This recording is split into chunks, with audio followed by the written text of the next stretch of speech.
I could still remember when life was simpler, filled with warmth and the comfort of routines. Mia and I had celebrated 10 years of marriage, 10 years of shared moments, of building dreams and navigating life's twists. Yet, in the past months, that sense of togetherness began slipping away, replaced by an unsettling silence. The change was gradual, almost invisible, until it loomed too large to ignore. It started subtly. Mia would glance at her phone with an intensity that made my gut tighten. Messages would light up the screen, and her smile, small but telling, left me questioning what lay behind it. The late nights began next. At first, she explained them away with work deadlines and errands, but her excuses felt scripted. I brushed it off, not wanting to fuel baseless suspicions. Our shared history deserved trust. The first crack appeared when she mentioned Tom, an old friend from work, too casually, too often. Tom, the funny, reliable guy who seemed to have become part of her daily life in a way that felt intrusive. When she spoke about him, her eyes lit up in a way I hadn't seen for a while. My mind played tricks, feeding me half-formed worries that I shoved aside, convinced I was reading too much into it. One evening, as Mia's mother and her sister visited, I overheard a conversation from the next room. I'd been collecting coffee cups and caught snippets of their talk. The words "meetings with Tom" and "keeping it secret" pricked my ears. I froze, heartbeat pounding as their voices ebbed and flowed. Their tones carried a mix of curiosity and something more, a whispered scandal waiting to break. Pretending to be oblivious was no longer an option. The weight of doubt pressed down on me, heavy and suffocating. That night, I lay in bed beside Mia, who slept peacefully, unaware of the turmoil seething in my chest.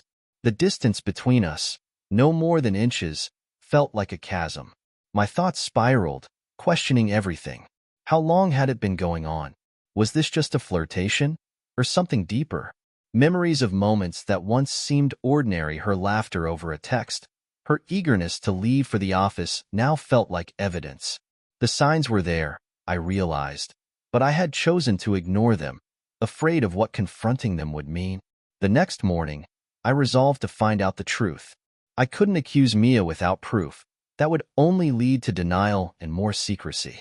I needed answers, not more questions. I noticed her phone, left charging on the counter as she got ready for work. The temptation to look was overwhelming, the moral boundary a thin line I felt ready to cross. My hands trembled as I picked it up, hoping to be proven wrong. A quick scroll through her messages seemed innocent at first. Routine conversations with friends, work updates, and group chats. But then, I found the thread with Tom. The latest message, "Last night was perfect. Can't wait for next time," burned into my vision. My chest constricted as I read further. The playful banter, inside jokes, plans for private dinners. It was enough. More than enough. The room seemed to close in on me, suffocating in its quiet. I put the phone back, its presence on the counter now a silent accuser. Mia came into the kitchen moments later, brushing past me with a smile. She kissed my cheek and picked up her phone, not noticing the way my hand gripped the counter's edge to keep from shaking. Her day continued, normal and bright, while mine fell apart, each second more surreal than the last. The revelation cut deeper than I'd expected. Trust wasn't just broken, it was shattered, scattered in 1,000 sharp pieces across our life. Anger mingled with disbelief, resentment shadowed by the haunting question, why?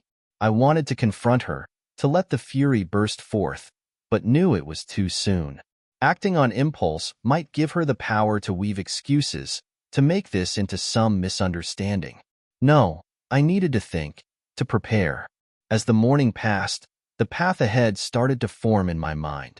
It would not be a plea for her to explain herself or an attempt to reclaim what was already lost. Instead, I would play the game she started, but on my terms. The next few days blurred into a haze of half-forced smiles and mechanical routines. Every interaction with Mia felt like a performance, each word scrutinized for cracks in her facade. I walked through our home like a stranger, navigating moments that once felt natural, now tainted by what I knew. The anger had simmered down, replaced by a cold, meticulous determination. It was time to go deeper. A single text message wasn't enough. I needed undeniable proof before I made my next move. That evening, as Mia was preoccupied with a call in the living room, I quietly returned to the kitchen, my heart thundering as I reached for her phone again. This time, I downloaded an app that would clone her device, allowing me to see her messages, photos, and call logs in real time on my own phone. It felt intrusive, wrong even, but the betrayal I'd glimpsed overshadowed any moral qualms. The waiting was the hardest part. I went about my day pretending everything was fine, each smile she flashed at me feeling like salt in a wound. At night, when she fell asleep beside me, I lay awake, the glow of my screen revealing fragments of her life that she kept hidden. The app didn't disappoint.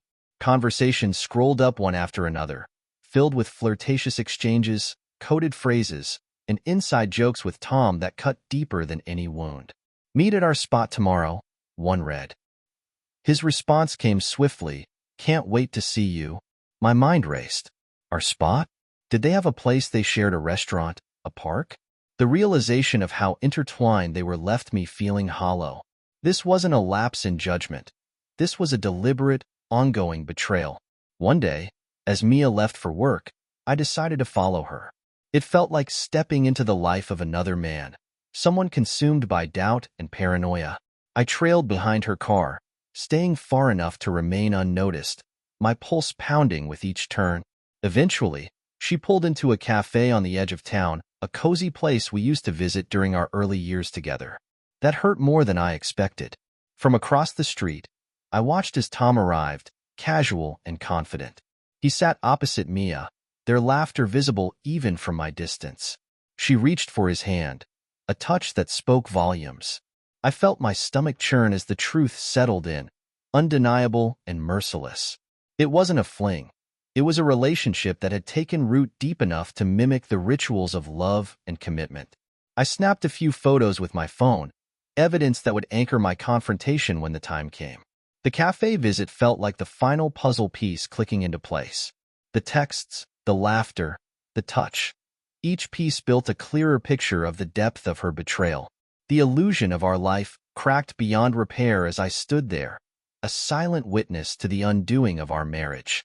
Driving home was a blur, my hands gripping the wheel as if holding on to the last shreds of sanity. I pulled into the driveway and sat there, the engine ticking as it cooled. My reflection in the rearview mirror was that of a man I barely recognized, eyes hard, jaw clenched, every ounce of warmth gone. I couldn't confront her yet, not until I knew how I wanted this to end. The idea of a shouting match, accusations flung like weapons, felt unsatisfying. No, I needed to show her what betrayal felt like, to mirror the pain she carved into my life. My phone buzzed with a new message. "Had a great time today. Can't wait for the weekend." It was from Mia to Tom. I sat there until the sun dipped below the horizon, bathing the neighborhood in shadow. The plan began forming, an idea born not of impulse, but of cold, calculated resolve. Mia had chosen to walk this path, but I would choose how it ended. The hurt would no longer be a quiet, gnawing thing. I would make my move, but on my terms, in my own time. That night, when Mia came home, she greeted me with the same soft, affectionate smile she'd worn countless times before. I met it with a nod, hiding the storm inside, now more determined than ever to see this through. With the full weight of Mia's betrayal pressing on me, every moment at home became a quiet battlefield. Conversations turned into delicate performances, and I found myself moving through our house as if on eggshells, careful not to give away what I knew. But I had stopped being just a passive observer. The time for silent suffering was over. I needed to take control, and I would start with a plan that would not only uncover more but reclaim the power she had stolen from me. I reached out to Linda, a colleague who had always lingered in the periphery of my professional life. She was sharp, charming, and, most importantly, had shown a clear interest in me that I had never thought to entertain until now. We had worked together for years, sharing conversations that went beyond work reports and projects, touching on life and aspirations. Her laughter was genuine, a balm I didn't realize I needed. The first step was subtle. During a lunch break, I suggested we grab a coffee. Linda's eyes brightened, a flicker of surprise in them as she agreed. We spoke easily, discussing everything from work politics to our favorite books. But there was a new undertone now, an energy I hadn't noticed before, or maybe I'd never allowed myself to see. I was no longer just a married man venting about office stress. I was testing the waters of something deeper. The coffee dates turned into longer conversations. At first, I told myself this was all part of the plan, a way to fill the void Mia's actions had left. But as the days passed, I realized Linda's interest was a kind of validation I hadn't felt in years. I wasn't invisible to her, not like I had become to Mia. It wasn't long before we exchanged messages that teetered on the edge of friendship and flirtation, tinged with something more daring. One evening, when Mia announced she would be working late, I knew it wasn't the office keeping her. I texted Linda, "Want to grab a late dinner?" Her reply came quickly, "I'd love to." The simplicity of those words set something off inside me, a mix of guilt, excitement, and a strange sense of liberation. I needed this step, not just as retaliation, but to feel alive in the wreckage Mia had made of our life. Dinner was comfortable, natural. We talked like old friends, but the looks we shared hinted at something beyond camaraderie. Afterward, we walked to our cars, a silence hanging between us. "This was nice," she said, her voice soft. I nodded, unsure of what to say but not wanting the evening to end. She stepped closer, her hand brushing mine. For a moment, we stood there, the space between us charged with unspoken possibilities. When she leaned in, I didn't pull away. The next day, I felt a mix of regret and justification. The guilt of betraying my own moral compass was dulled by the image of Mia's messages to Tom. I had crossed a line, but it felt like reclaiming something that had been stolen from me. The first step had been taken, and there was no turning back now. Mia noticed the shift, though she couldn't name it. I kept my interactions with her casual, disarming. I played the role of the unwitting husband perfectly, listening to her stories with a smile that hid the knowledge of her double life. I was patient, watching her and collecting moments, gathering ammunition for the inevitable confrontation. But the plan didn't stop at the small wins of shared dinners and brief moments with Linda. I needed more than fleeting satisfaction. I needed to ensure that when the time came, I would have everything ready. I began documenting my evenings with Linda, photos snapped discreetly, messages saved. I wanted my case to be as airtight as hers was damning. Linda, of course, had no idea of the broader scheme. To her, this was the beginning of something new, untainted by the lies and secrets of a broken marriage. I envied her naivety, the simplicity of seeing this as a fresh start.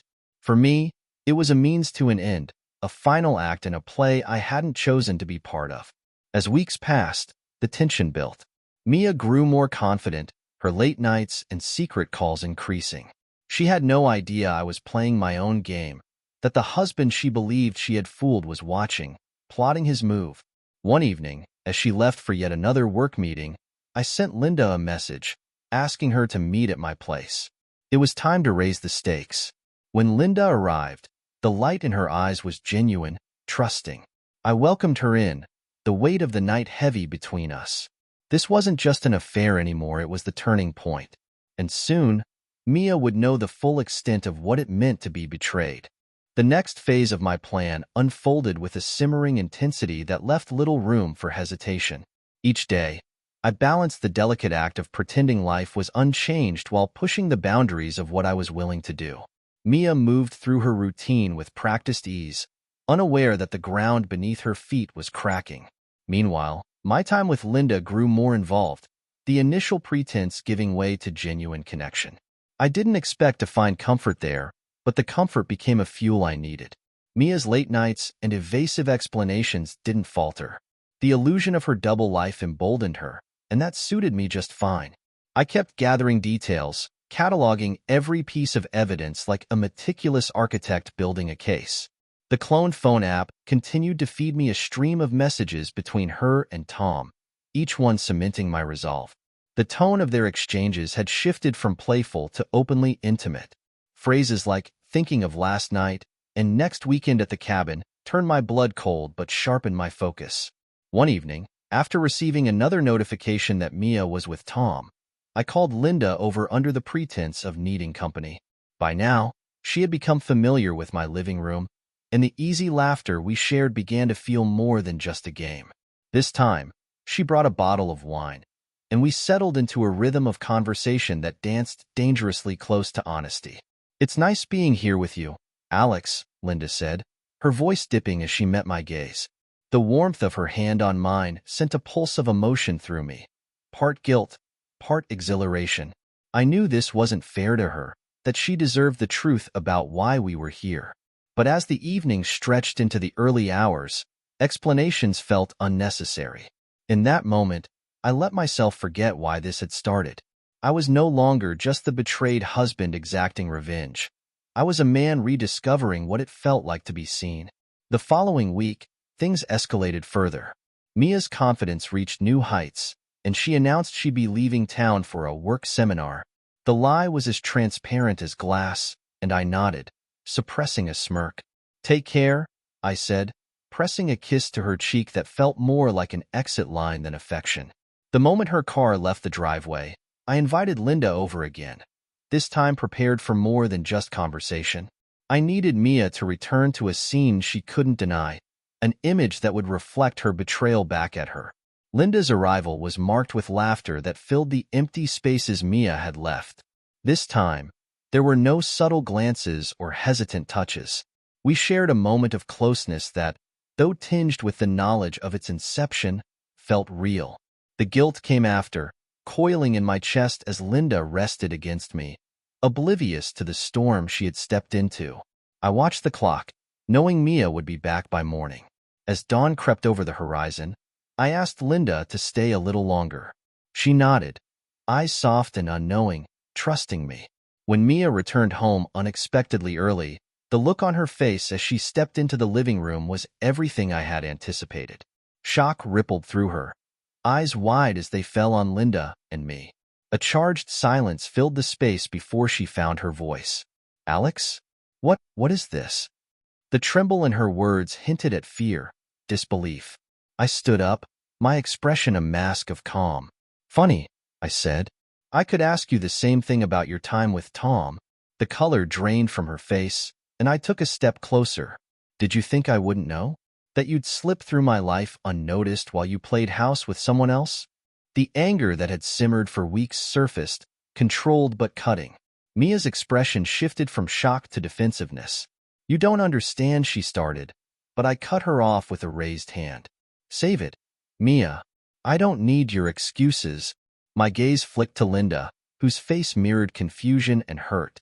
I felt a pang of regret for involving her so deeply, but it was too late to turn back. This was the reckoning, the moment Mia would see that actions have consequences. The confrontation spiraled into a verbal battle, truths thrown like weapons. Mia admitted to her affair with Tom, trying to twist it into a narrative of loneliness and lost connection. Each word she uttered fell like stones, heavy but hollow. When the room finally fell silent, only the reality of our broken lives remained, splintered pieces scattered at our feet. Mia's eyes brimmed with tears, the realization of what she'd done and what she'd lost dawning slowly. I turned to Linda, unable to meet her gaze for long. The room felt too small, too full of truths I couldn't bear. "I think it's best if we end this now," I said, not specifying who I was addressing. The end of our marriage was as silent as the morning sun, casting long shadows across the room. Mia knew what it meant, and so did I. The living room felt like a battlefield frozen in the aftermath of a war. Mia stood motionless, her breath uneven, while Linda watched from the corner, stunned and silent. The seconds stretched, taut with disbelief and pain. It was a moment I had envisioned countless times, but the reality was more suffocating than I had imagined. The air buzzed with words unsaid and regrets that clung like heavy mist. Mia's voice broke the silence, thin and trembling. "Is this what you wanted, Alex?" Her eyes darted between me and Linda, a mix of betrayal and hurt pooling in their depths. The irony stung. She, the source of my own betrayal, now stood accusing me as if I had shattered something sacred. "I wanted the truth," I said, my voice calm but edged with bitterness. "And I found it. In your texts, your secret meetups, your life with Tom that you thought you could hide." What did you think would happen, Mia? That I'd stay in the dark forever? Her expression wavered between defiance and guilt, and for a moment, I saw the woman I had married someone strong, vibrant, and fiercely independent. But that vision was quickly replaced by the image of her betrayal, of whispered conversations with someone who wasn't me, of stolen moments in places that used to be ours. Linda shifted uncomfortably, her presence now a glaring reminder of my own response to Mia's infidelity. She looked at me, eyes questioning, searching for answers to why she was here, why she had been part of this collision. "I think I should go," she whispered, moving toward the door without waiting for a response. Mia's eyes followed Linda as she left, understanding flickering in her expression. When the door clicked shut, the silence came back, heavy and oppressive. We stood there, two people tethered by memories that now felt like weights. "So, this is your revenge?" Mia's voice had sharpened, a brittle edge to it. "You answer my mistakes with your own? Was that your plan, Alex? To hurt me the way I hurt you?" I stepped forward, feeling the pulse of anger return. "I didn't start this, Mia. You did. I didn't look for revenge. It found me the moment I realized I was living a lie. I needed to know what it felt like to be on the other side of betrayal, to see you realize that trust, once broken, isn't something you can piece back together." Tears spilled down her cheeks, but she didn't wipe them away. Her eyes narrowed, full of sadness, but also a flicker of defiance. "You think this is simple? You think I wanted things to end up like this? I felt alone, Alex. You buried yourself in work, in your routines. I needed someone who saw me, and you found that in Tom?" The name felt venomous on my tongue. "Did you ever think of talking to me? Of trying to fix what we had instead of sneaking around?" Mia's silence was answer enough. She looked down, the fight draining from her posture. "I did at first," she said softly, "but we kept missing each other. You were there, but not really. And then it was too late. Tom was there, and I was too weak to say no." "Too weak," I repeated, the words sinking in. They explained everything and nothing at all. Weakness hers, mine, maybe even ours as a couple had led us here, to this moment that neither of us could undo. The confrontation lost its heat as exhaustion set in, leaving only a bitter fatigue. The shouting had drained us both, and what remained was a hollow echo of the love we once shared. I looked at Mia, taking in the person she had become and realizing that whatever we'd built was now irreparably fractured. "I can't do this anymore," I said, my voice barely more than a whisper. The admission felt like defeat, but also a strange sort of relief. The pretense was over.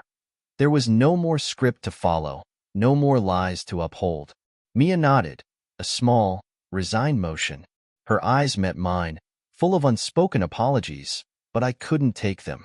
The damage was done, and neither words nor regret could mend it. "Where do we go from here?" she asked, voice cracking. I hesitated, the reality of what this meant sinking in. "We end it," I replied. "We walk away before there's nothing left but bitterness." The finality of my words hung between us, a shared realization that this was the conclusion of a chapter we had never expected to close. Mia nodded again, turning away as she wiped her face, leaving me standing in the living room that had become a stage for betrayal and reckoning. The silence that followed was absolute, marking the end of us. In the days that followed, the house became a mausoleum of memories. The echoes of our confrontation seemed to linger in every room, reminders of what had been and what was now irrevocably lost. Mia and I coexisted under the same roof, but the spaces between us felt infinite. Every morning was a strained exercise in avoidance. Two people caught in the wreckage, tiptoeing around jagged remnants of a life that no longer fit. Packing began slowly. I spent my evenings sorting through belongings, old vacation photos, trinkets from trips we once cherished, gifts exchanged over the years. Each item held a story, a whisper of moments when love was still a shared language. But they now felt hollow, relics of a time that felt foreign. The decision to leave had seemed inevitable during our confrontation, but the act of physically dismantling our shared life brought its own kind of pain. Mia moved quietly around the house, eyes red-rimmed and posture slumped with exhaustion. We hadn't spoken since that morning, not beyond the necessary logistics of bills and schedules. I caught glimpses of her as she sat in the living room, staring at nothing with an expression I couldn't quite decipher: regret, loss, perhaps even anger. I didn't ask, and she didn't offer. Linda, too, had become a ghost in my life. I hadn't reached out since that night, and she hadn't tried to contact me either. I couldn't blame her. She'd been unwittingly pulled into a storm that had nothing to do with her. The guilt of that weighed heavily on me. What had started as a strategy, a way to regain control and balance the scales, had turned into another casualty of my choices. Work became my sanctuary. I threw myself into projects, working late into the night, using exhaustion as an excuse to avoid facing what awaited me at home. Colleagues noticed the change, offering concerned looks and subtle inquiries, but I brushed them off. Just busy, I'd say, forcing a smile that never reached my eyes. Mia and I eventually had to talk, if only to finalize what had started.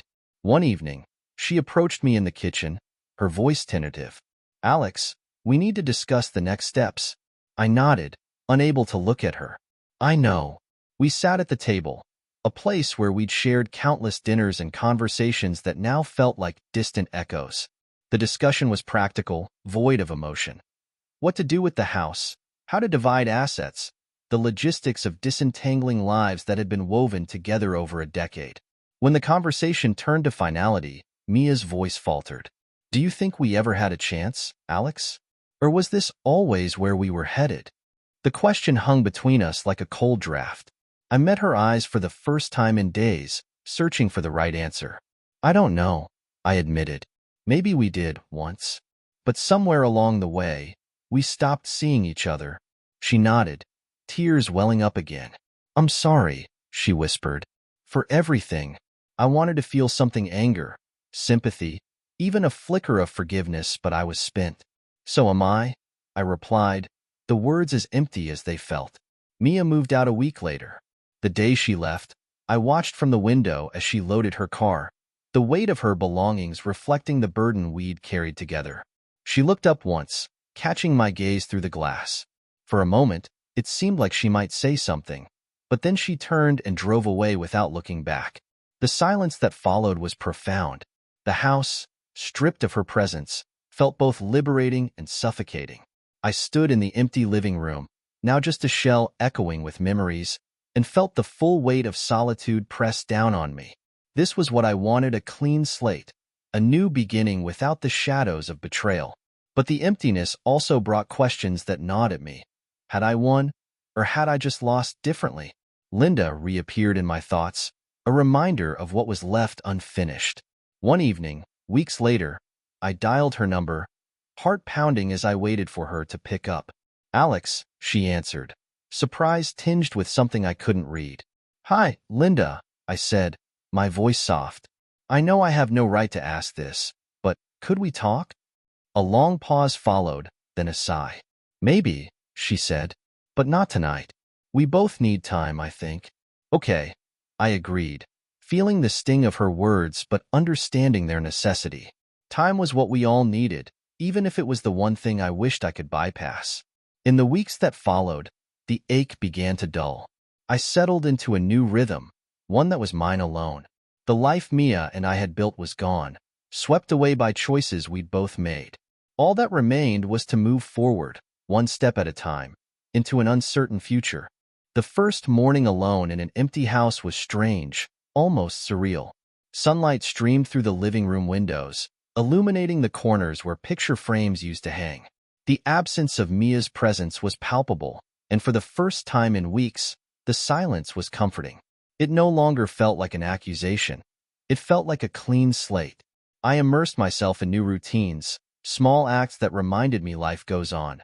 Brewing coffee without thinking of whether she'd want a cup, going for runs at sunrise, and coming home to a house that felt unequivocally mine.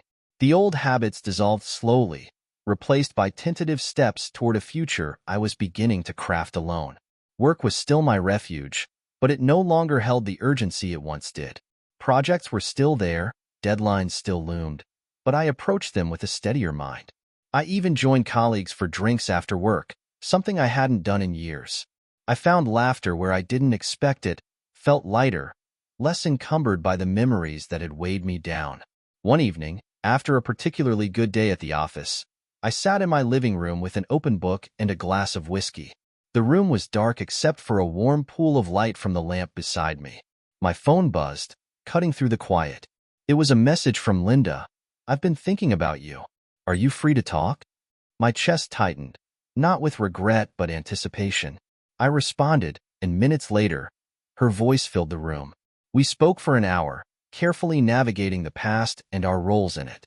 There was an understanding that neither of us had planned for things to happen as they did. Her voice was calm but tinged with curiosity when she said, "So, where do you go from here, Alex?" "Forward," I replied after a moment. "I'm trying to learn how to leave the past behind."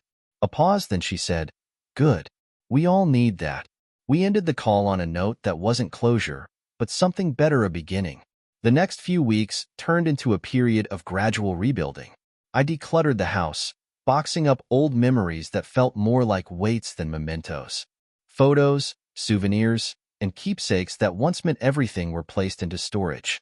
The space I created felt less like an echo of my past and more like an invitation for something new. Linda and I met for coffee on a crisp Saturday morning, the city alive around us. It was casual at first, a way to test the waters after everything. But the conversation was easy, flowing naturally between shared stories and silences that didn't feel uncomfortable. When she laughed, it was genuine, untainted by the tension of the past. It was then I realized that whatever we were building, it wasn't defined by the chaos that brought us together. It was something different. Mia became a background figure, a name that came up only when dealing with final paperwork or fleeting mentions from mutual friends. There was no animosity, just a quiet acknowledgement that our paths had diverged permanently. The pangs of betrayal dulled, replaced by acceptance. I learned to forgive not just her, but myself. For the nights spent obsessing over her messages, for the moment I sought revenge instead of understanding, and for everything that followed. One day, as I tidied up the last remnants of boxes in the garage, I found an old photo album that had been missed. I opened it on impulse, flipping through images of our first vacation, our housewarming party, and the birth of our son, moments where we were happy, where we were enough. I felt a strange mixture of gratitude and sadness, but closed the album with a quiet resolve. Those memories were pieces of who I was, but they didn't dictate who I would be. Linda became more than just a figure of comfort. She was part of my new story. We didn't rush anything. Dinners turned into walks, walks turned into quiet evenings, and soon enough, she was a steady presence in my life. The connection wasn't built on shared wounds, but on mutual understanding and the simple joy of starting anew. The first time she came over for dinner, I felt a pang of nostalgia as I set the table. The same table that had once held awkward silences now witnessed laughter and stories of our pasts that we hadn't shared before. When we raised our glasses in a silent toast, I felt the weight of the past finally loosen its grip. Moving on didn't mean erasing what had happened, but finding a place for it where it no longer defined me. It was accepting that betrayal, pain, and mistakes had shaped me but didn't have to trap me. Life had fractured, but it was rebuilding, piece by piece, into something I could recognize as my own. One evening, as Linda sat across from me with a soft smile and the ease of familiarity, I knew that moving on wasn't a destination but a journey. And for the first time in what felt like forever, I was ready to walk it one step at a time.